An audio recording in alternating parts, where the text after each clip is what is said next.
तो आज हम शुरू करने वाले हैं एनसीईआरटी हिस्ट्री का चैप्टर नंबर 1। यदि आप हमारे चैनल पर नए हैं तो हमारे चैनल को सब्सक्राइब करें और इस वीडियो को लाइक करें। तो चलिए शुरू करते हैं।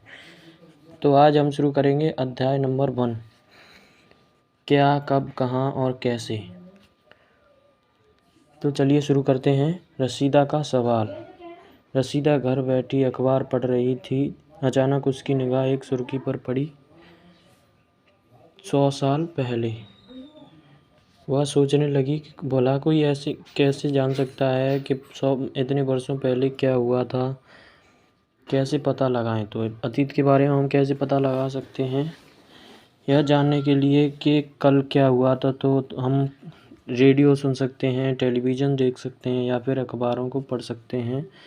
साथ ही यह जानने के लिए कि पिछले साल क्या हुआ था तो हम किसी ऐसे व्यक्ति से बात कर सकते हैं जो समय की स्मृति रखता हो या उसे उस समय का पता हो। लेकिन बहुत पहले क्या हुआ था यह हम कैसे जान सकते हैं? तो आइए देखते हैं अतीत के बारे में हम क्या जान सकते हैं। अतीत के बारे में हम बहुत कुछ जाना जा सकता है, जैसे लोग क्या खाते थे, कैसे कपड़े पहनते थे, किस तरह के घरों में रहते थे। हम आर्किटेक्टों को शिकारी भी कहते हैं। आर्किटेक्टों, शिकारियों, पशुपालकों, कृषकों, शासकों, व्यापारियों, पुरोहितों तथा शिल्पकारों, कलाकारों, संगीतकारों या फिर वैज्ञानिकों के जीवन के बारे में जानकारियां हासिल कर सकते हैं। यही नहीं, हम यह भी पढ़ सकते हैं या जान सकते हैं कि उस समय के बच्चे कैसे खेल खेलते थे, कौन सी कहानियाँ सुना करते थे, कौन से नाटक देखा करते थे या कौन कौन से गीत गाते थे। तो आइए देखते हैं लोग कहाँ रहते थे। नर्मदा नदी, इसको ध्यान में रखना। कई लाख वर्ष पहले लोग नर्मदा नदी के तट पर रह रहे हैं। यानी कौन सी नदी? नर्मदा नदी के तट पर। यहाँ रहने वाले आरंभिक लोगों में से कुछ कुशल संग्राहक थे जो अपने आसपास की जंगलों की विशाल संपदा से परिचित थे। अपने भोजन के लिए वे जड़ों, फलों तथा जंगल के अन्य उत्पादों का यहीं से संग्रह किया करते थे। वे जानवरों का आर्किटेक्ट शिकार भी करते थे। तो चलिए आगे बढ़ते हैं।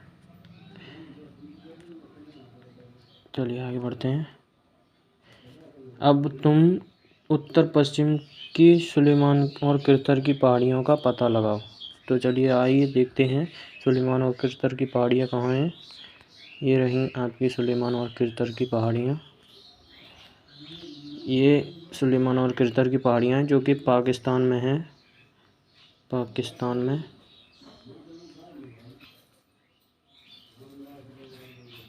में है। और इस मैप को भी समझ लेते हैं हम। ये हमारा सिंधु नदी तंत्र है और ये गंगा नदी तंत्र है। और यहाँ पर ये ब्रह्मपुत्र नदी तंत्र है जो कि यहाँ पर इतना है। और ये महानदी है, ये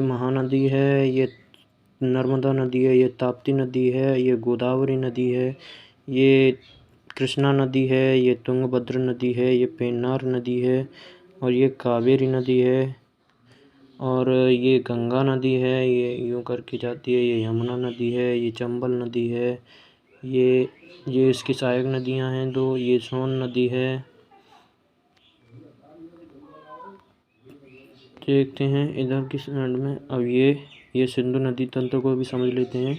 ये सिंधु नदी ऐसे करके उतर जाती है। ये यहाँ पर झेलम नदी है, ये चेनाब नदी है, ये रावी नदी और ये ब्यास नदी और ये सतलुज नदी ऐसे जाती है। और ये काबुल नदी है जो कि अफ़गानिस्तान से आती है।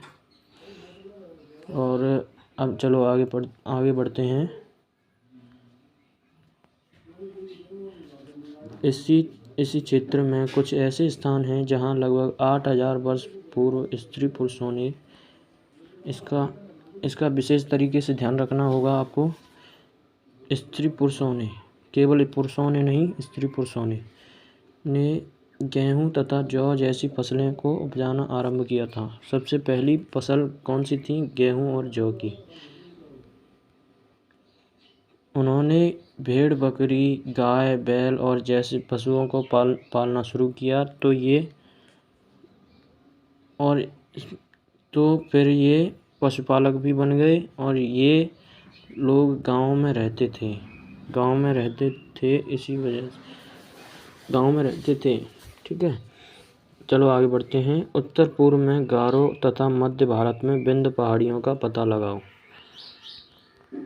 तो ये रहीं आपकी गारो की पहाड़ियाँ और मध्य भारत में विंध्य पहाड़ियाँ ये हैं। ये ब्रह्मपुत्र नदी के पास में है और ये नर्मदा नदी के पास में विंध्य पहाड़ियाँ हैं।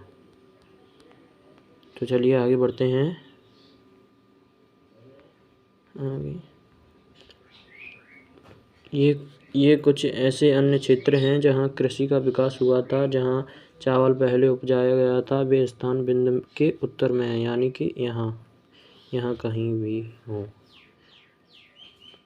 चलिए आगे बढ़ते हैं।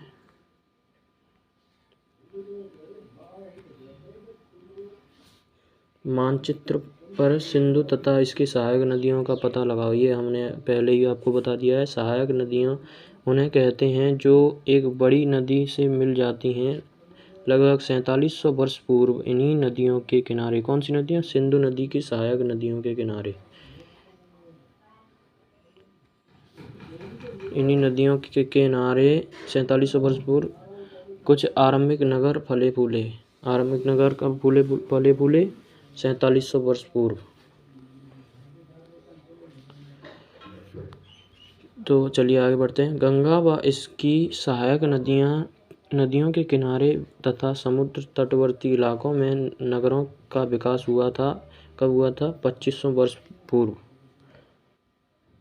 गंगा तथा इसकी सहायक नदी सोन का पता लगाओ। ये सोन मैंने पहले ही बता दिया है। तो चलिए आगे बढ़ते हैं। गंगा के दक्षिण में इन नदियों के आसपास का क्षेत्र प्राचीन काल में मगध, वर्तमान बिहार नाम से जाना जाता है। वर्तमान में वो बिहार है और प्राचीन काल में मगध नाम से जाना जाता था। इसके शासक बहुत शक्तिशाली थे। मगध, इसका मतलब है ये मगध के शासक बहुत शक्तिशाली थे। एक विशाल राज्य स्थापित किया मगध के शासकों ने। देश के अन्य हिस्सों में भी ऐसे राज्यों की स्थापना की गई थी। लोगों ने सदैव उपमहाद्वीप के एक हिस्से से दूसरे हिस्से तक यात्रा की। कभी कभी हिमालय जैसे ऊंचे पर्वतों, पहाड़ियों, रेगिस्तान, नदियों तथा समुद्रों के कारण यात्रा जोखिम भरी होती थी। फिर भी ये यात्रा उनके लिए असंभव नहीं थी। अतः कभी लोग काम की तलाश में तो कभी प्राकृतिक आपदाओं के कारण एक स्थान से दूसरे स्थान तक जाया करते थे। कभी कभी सेनाएं दूसरे क्षेत्रों पर विजय हासिल करने के लिए, तो इसके अतिरिक्त व्यापारी कभी काफिले में तो कभी जहाज़ों ने अपने साथ मूल्यवान वस्तुएं लेकर एक स्थान से दूसरे स्थान तक जाया करते थे। धार्मिक गुरु लोगों को शिक्षा और सलाह देते थे। एक गांव से दूसरे गांव तथा एक कस्बे से दूसरे कस्बे में जाया करते थे। कुछ लोग नए और रोचक स्थानों पर को खोजने की चाह में उत्सुकतावश भी यात्रा किया करते थे। इन सभी यात्राओं से लोगों को एक दूसरे के विचारों को जानने का अवसर मिला। आज लोग यात्राएं क्यों करते हैं? इसका उत्तर हमें कमेंट बॉक्स में दीजिए। चलिए आगे बढ़ते हैं। एक बार फिर से मानचित्र 1 को देखो। पहाड़ियाँ, पर्वत और समुद्र इस उपमहाद्वीप की प्राकृतिक सीमाओं का निर्माण करते हैं। हालांकि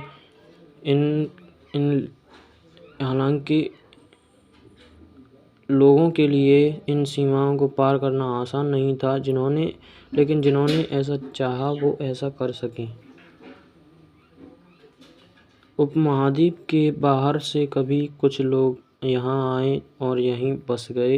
लोगों के इस आवागमन ने हमारी संस्कृति परंपराओं को समृद्ध किया है। तो चलिए आगे बढ़ते हैं। ये देखिए, ये आगे बढ़ते हैं। किया कई सौ वर्षों से लोग पत्थर को तराशने, संगीत रचने और यहाँ तक कि भोजन बनाने के नए तरीकों के बारे में एक दूसरे से विचारों को अपनाते रहे हैं। देश के नाम, तो देश के नाम के बारे में जानते हैं। अपने देश के लिए हम प्रायः इंडिया तथा भारत जैसे नामों का प्रयोग करते हैं। इंडिया शब्द इंडस शब्द से निकला है। जिसका अर्थ है संस्कृत में सिंधु कहा जाता है। जिसे अपने एटलस में ईरान और यूनान का पता लगाना है। तो चलिए आगे बढ़ते हैं। लगभग 2500 वर्ष पूर्व उत्तर पश्चिम की ओर आने वाले ईरानियों और यूनानियों ने सिंधु को हिंदोस अथवा इंडोस और इस नदी के पूर्व में स्थित भूमि प्रदेश को इंडिया कहा। भारत नाम का प्रयोग उत्तर पश्चिम में रहने वाले लोगों के लिए एक समूह के लिए किया जाता था। इस समूह का उल्लेख संस्कृत की आरंभिक कृति, लगभग 3500 वर्ष पुरानी कृति ऋग्वेद में मिलता है। इसके बारे में हम आगे पढ़ेंगे। बाद में इसका प्रयोग देश के लिए होने लगा। अतीत के बारे में हम कैसे जान सकते हैं, आइए देखते हैं। अतीत की जानकारी हम कई तरह से प्राप्त कर सकते हैं। इनमें से एक तरीका अतीत में लिखी गई पुस्तकों को ढूंढना और पढ़ना है। ये पुस्तकें हाथ से लिखी होने के कारण पांडुलिपि कही जाती हैं।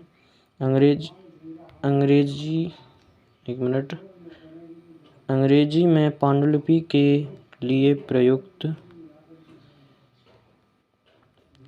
प्रयुक्त मैन्युस्क्रिप्ट, इन शब्दों का ध्यान रखना है आपको। मैन्युस्क्रिप्ट शब्द मैन्यु, जिसका अर्थ है हाथ या हाथ से निकला है।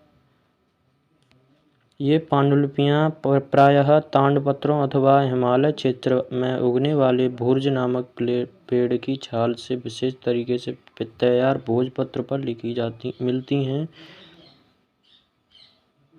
तो चलिए आगे बढ़ते हैं। ये इसके बारे में भी जान लेते हैं। ये क्या है?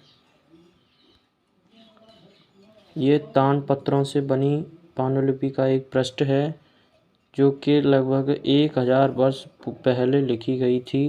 किताब बनाने के लिए ताड़पत्रों को काटकर अलग अलग हिस्सों में एक साथ बांधकर भुर्ज के पेड़ की छाल से बनी ऐसी ही पांडुलिपि को तुम यहाँ देख सकते हैं। ये देखिए, ये भुर्ज के पेड़ की छाल से बनी हुई पांडुलिपि है। तो चलिए आगे बढ़ते हैं। इतने वर्षों में इनमें से कई पांडुलिपियाँ को कीड़ों ने खा लिया तथा कुछ नष्ट कर दी गईं। फिर भी ऐसी कई पांडुलिपियाँ आज भी उपलब्ध हैं। प्रायः ये पांडुलिपियाँ मंदिरों और विहारों में प्राप्त होती हैं। इन पुस्तकों में धार्मिक मान्यताओं व व्यवहारों, राजाओं के जीवन और औषधियों तथा विज्ञान आदि सभी प्रकार के विषयों की चर्चा मिलती है। इनके लिए अतिरिक्त हमारे यहाँ महाकाव्य, कविताएं तथा नाटक भी हैं। इनमें से कई संस्कृत में लिखे हुए मिलते हैं, जबकि अन्य प्राकृत और तमिल में हैं। प्राकृत भाषा का प्रयोग आम लोग करते थे। और चलिए आगे बढ़ते हैं। हम अभिलेखों का भी अध्ययन कर सकते हैं। ऐसे लेख पत्थर अथवा धातु जैसी कठोर अपेक्षाकृत कठोर सतहों पर उत्कीर्ण किए मिलते हैं। कभी कभी शासक अथवा अन्य लोग अपने आदेशों को इस तरह उत्कीर्ण करवाते थे ताकि लोग उन्हें देख सकें, पढ़ सकें और उनका पालन कर सकें। कुछ अन्य प्रकार के अभिलेख भी मिलते हैं जिनमें राजाओं तथा रानियों सहित अन्य स्त्री पुरुषों ने भी अपने कार्यों का विवरण उत्कीर्ण करवाए हैं। उदाहरण के लिए प्रायः शासक लड़ाइयों में अर्जित विजयों का लेखा जोखा करते थे। इसके अतिरिक्त अन्य कई वस्तुएं अतीत में बनी और प्रयोग में लाई जाती हैं। ऐसी वस्तुओं का अध्ययन करने वाला व्यक्ति पुरातत्वविद कहलाता है। पुरातत्वविद पत्थरों, ईंट से बनी इमारतों के अवशेष, चित्रों तथा मूर्तियों का अध्ययन करते हैं। वे औजारों, हथियारों, बर्तनों तथा आभूषणों का प्रयोग करते हैं तथा सिक्कों की प्राप्ति के लिए छानबीन तथा खुदाई भी करते हैं। इनमें से कुछ वस्तुएं पत्थर की, पकी मिट्टी तथा कुछ धातुओं की बनी हो सकती हैं। ऐसे तत्व कठोर तथा जल्दी नष्ट होने वाले होते हैं। पुरातत्वविद जानवरों, चिड़ियों तथा मछलियों की हड्डियों को भी ढूंढते हैं। इससे इन्हें यह जानने में मदद मिलती है कि अतीत में लोग क्या खाते थे। वनस्पतियों के अवशेष अब बहुत मुश्किल से ही बच पाते हैं। यदि अन्न के दाने अथवा लकड़ी के टुकड़े जल जाते हैं तो वे जले हुए रूप में बचे रहते हैं। पांडुलिपियों, अभिलेखों तथा पुरातत्वविद से ज्ञात जानकारी के लिए इतिहासकार प्रायः स्रोत शब्द का प्रयोग करते हैं। इतिहासकार उन्हें कहते हैं जो अतीत का अध्ययन करते हैं। स्रोत के प्राप्त होते ही अतीत के बारे में पढ़ना रोचक हो जाता है, क्योंकि इन स्रोतों की सहायता से हम धीरे धीरे अतीत का पुनर्निर्माण करते जाते हैं। अतः इतिहासकार तथा पुरातत्वविद उन जासूसों की तरह हैं जो इन सभी स्रोतों का प्रयोग करके अतीत के बारे में जानने का प्रयास करते हैं। तो चलिए आगे बढ़ते हैं। अतीत एक है या अनेक, देखते हैं आगे।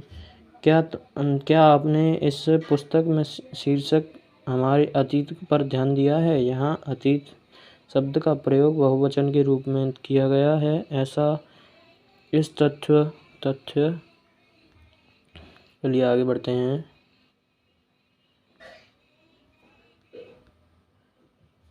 की ओर ध्यान दिलाने के लिए किया गया है कि अलग अलग समूहों के लिए, लोगों के लिए इस अतीत के अलग अलग मायने थे। उदाहरण के लिए पशुपालकों अथवा कृषकों का जीवन राजाओं तथा रानियों के जीवन से, व्यापारियों का जीवन शिल्पकारों के जीवन से बहुत भिन्न था। जैसा कि हम आज भी देखते हैं, उस समय भी देश के अलग अलग हिस्सों में लोग अलग अलग व्यवहारों और रीति रिवाजों का पालन करते थे। उदाहरण के लिए आज अंडमान द्वीप के अधिकांश लोग अपना भोजन मछलियां पकड़कर, शिकार करके तथा फल फूल के संग्रह द्वारा प्राप्त करते हैं। इसके विपरीत शहरों में रहने वाले लोग खाद्य आपूर्ति के लिए अन्य व्यापारियों पर निर्भर करते हैं। इस तरह के भेद अतीत में विद्यमान थे। चलिए आगे बढ़ते हैं। इसके अतिरिक्त एक अन्य तरह का भेद है उस समय शासक अपनी विजयों का लेखा जोखा रखते थे। यही कारण है कि हम उन शासकों तथा उनके द्वारा लड़ी जाने वाली लड़ाइयों के बारे में काफ़ी कुछ जानते हैं। आदमी प्रायः अपने कार्यों का लेखा जोखा नहीं रखते थे। आम आदमी, मुझे माफ़ कीजिए लेकिन एक लाइन भूल गया हूँ मैं। जबकि शिकारी, मछुआरे, संग्राहक कुछ अथवा पशुपालक जैसे आम आदमी प्रायः अपने कार्यों का लेखा जोखा नहीं रखते थे। पुरातत्वविद की सहायता से हमें उनके जीवन के को जानने में मदद मिलती है। हालांकि अभी भी इनके बारे में बहुत कुछ जानना शेष है। तिथियों का मतलब, चलिए आइए देखते हैं तिथियों का मतलब क्या है। अगर कोई तुमसे तिथि के विषय में पूछे तो तुम शायद उस दिन की तारीख, माह, वर्ष जैसे कि 2000 या इसी तरह का कोई और वर्ष बताओगे। वर्ष की यह गणना ईसाई धर्म प्रवर्तक ईसा मसीह के जन्म को तिथि से की जाती है। अतः 2000 वर्ष कहने का तात्पर्य है ईसा मसीह के जन्म के 2000 वर्ष बाद। ईसा मसीह के जन्म के पूर्व की सभी तिथियां ईसा पूर्व यानी ईसा के पहले के रूप में जानी जाती हैं। इस पुस्तक में 2000 को अपना आरंभिक बिंदु मानते हुए वर्तमान से पूर्व की तिथियां उल्लेख करेंगे। दोस्तों, अगर आपको हमारी वीडियो पसंद आई हो तो इसे लाइक करें और हमारे चैनल को सब्सक्राइब करें। अगर आपको इस चैप्टर के नोट्स चाहिए तो हमारे टेलीग्राम पर जाकर हम इस चैप्टर के नोट्स ले सकते हैं और हमारे टेलीग्राम चैनल की लिंक डिस्क्रिप्शन में है।